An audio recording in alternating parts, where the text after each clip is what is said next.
Hey folks, Cool18 here, and welcome to your daily video for the Steam Summer Sale. It is June the 21st, and the new deals just went up online. Just a reminder, if you happen to miss the deals from yesterday, you can always scroll down way at the bottom here and still catch yesterday's deals perfectly fine. And always recheck everything for the flash sales. The flash sales are probably not really any better than the daily sales necessarily, but some of these games may or may not come up on the daily sales, so DuckTales! Woohoo! I actually haven't played this remake yet. I'm kind of excited. I may have to try this. We'll have to see.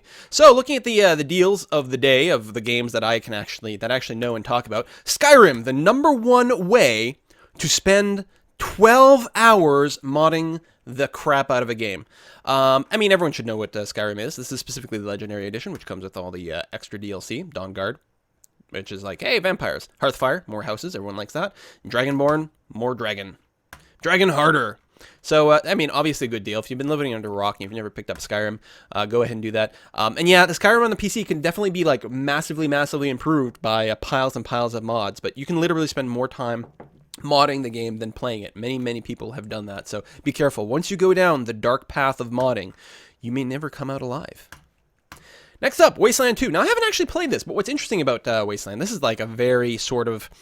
This is a throwback to the games, like the old school, like Fallout 1 and 2 kind of style of gameplay. You know, this is like a fantastic series of games. I haven't actually played this one yet, still under early access, and it is a remake of the original Wasteland, but I believe it's all by that same sort of development group and crew as all the original Fallout stuff. I don't think it's the inspiration behind the Fallout series. There we go. Until Wasteland, no other computer RPGs ever allowed players to command and control, blah, blah, blah. I mean, this is all stuff we're used to now. It's kind of old hat, right? But it was really quite novel at the time, and as far as I understand, it's quite a lovely and well-developed game, but I haven't actually played Wasteland 2, and it is early access, which means it's not done, so of course all the normal caveats going on there. Now, speaking of something I have played, Dragon Age Origins. It's interesting to have these two side by side, because honestly, what Dragon Age is a game that has really derived its gameplay style and a lot of mechanics from things like Fallout and Wasteland.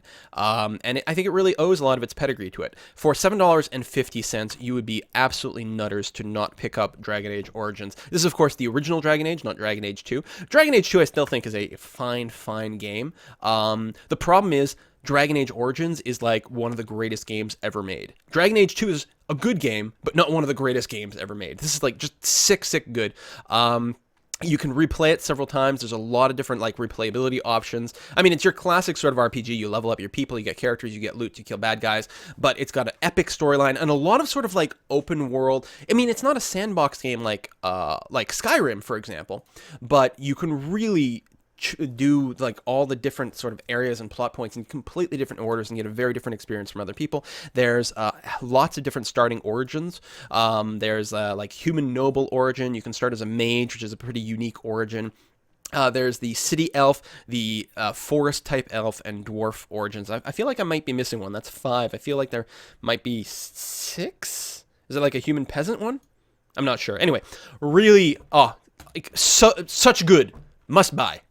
Next up, Age of Empires 2 HD. So I haven't actually played this HD remake, and I probably should do that because, of course, I love real-time strategy games, and Age of Empires, of course, is one of the classic ones. So yeah, it is a real-time strategy game. You start off with just your little sort of, I don't know, city hall, I guess. You gotta, pick plants, cut down trees, build up resources, build houses. But there's the combat element in there. So, build up your barracks, build up some city walls, go and conquer your neighbors kind of thing. It's not like a Civilization type game. It's more of a StarCraft, Warcraft kind of style real-time strategy game. But it was always one of the really good ones. Pretty cheap pack. And yeah, if you want to kill your friends, $15. Probably ain't too bad. All right. And, the HD remake takes a lot of the computer. I'm actually doing this live stream today, so looking at the feedback in the chat, we are getting confirmation that the Age of Empires 2 HD remake is awesome. Says, I'm not going to say your name, but a comedic. Oh, that's how you say it. Wow. Probably. I'm hoping it's comedic is the way you're supposed to say that word. So we're getting... The chat says it's really good, so hopefully it is. Hey, Terraria! Oh, Terraria is such a great game. I mean, on the surface, when people first played this game, they were like, oh, what is this? It's like a 2D Minecraft clone? Wow, the amount of depth of exploration and crafting and nonsense that you can do in this game is really amazing. It is like a sort of... sandboxy RPG survival game, but it's not a buildery game like Minecraft. It's a platformer exploration, like make cool loot, discover cool stuff kind of game. And it is really, really well. Are you kidding me? $2? Seriously? And yeah, freak it, get the 4-pack. Even if you have no friends, just get the 4-pack because this game deserves more than $2. It is actually one of the great games that have been made in the last few years. Really, really exceptionally good, and tons of fun with friends. Really great fans. All right, so the Stanley Parable. So here's a game. I have not personally played it, but I've watched a lot of gameplay videos and stuff. It is one of those games that is famously hard to describe. Is it even a game? We don't know. Is it a weird sort of social experiment? Maybe. You're a person who's stuck in an office while there's a narrator who tells you what to do, and you can choose to do it or not do it. It's one of those games with like many different endings? Question mark?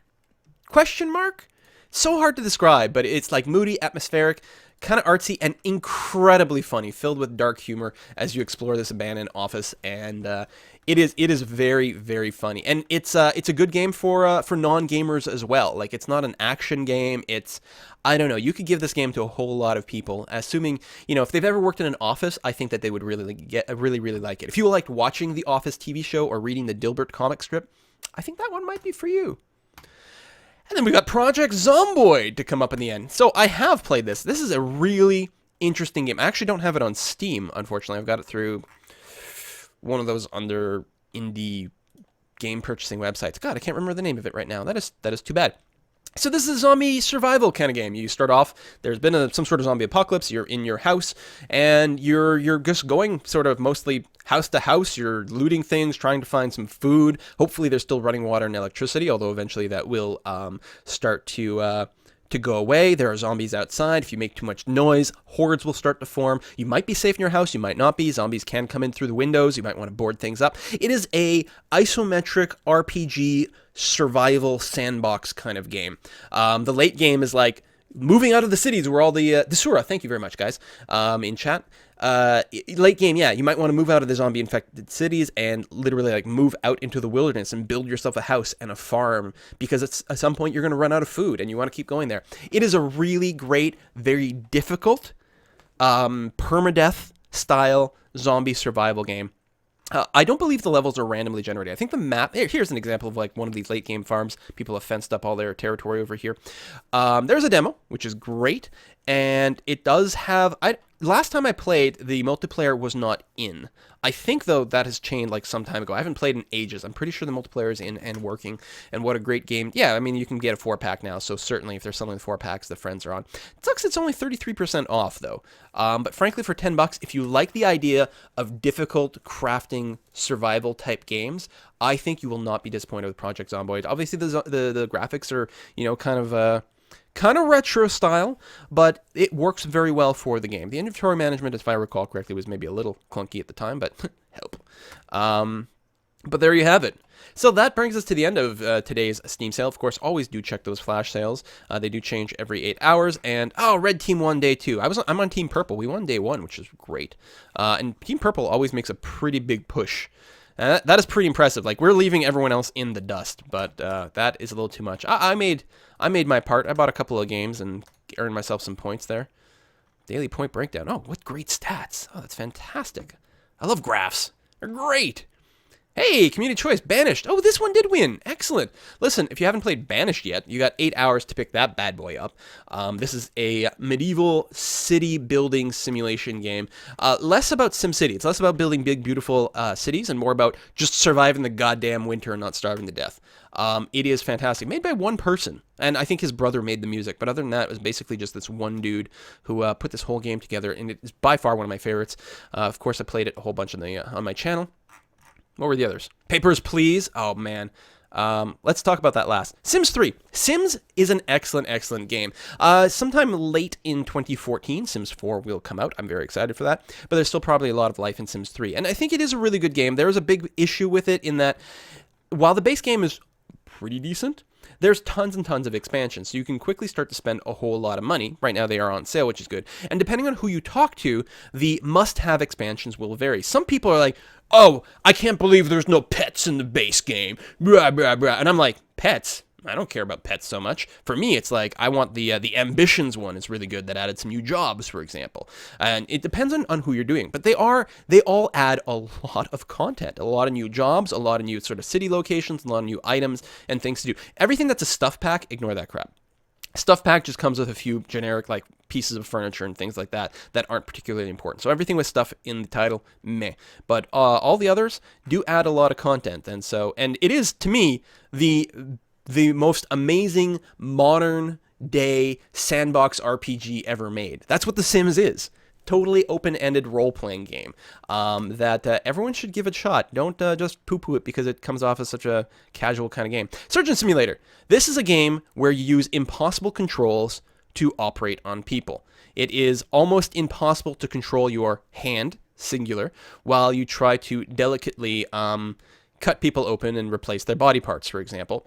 It's hilarious. It's awesome. It's a little bit gory and disturbing in a sense, but I mean not it's not as gory as you might think, despite the fact that, yeah, you're performing brain surgery in a moving ambulance and stuff like that. It is a goofy game, nice to play with a glass of wine, perhaps. And then finally, Papers, Please. This is a game where you operate a customs, like, border checkpoint type of thing. And you try to identify people who are breaking into a country without valid passports and things. And it's got an incredibly cool, deep storyline that is just... It's really, everyone should play this game probably. Yeah, especially at $3. This is a game that 10, 20, 30 years from now, we're still going to be talking about this Papers, Please game.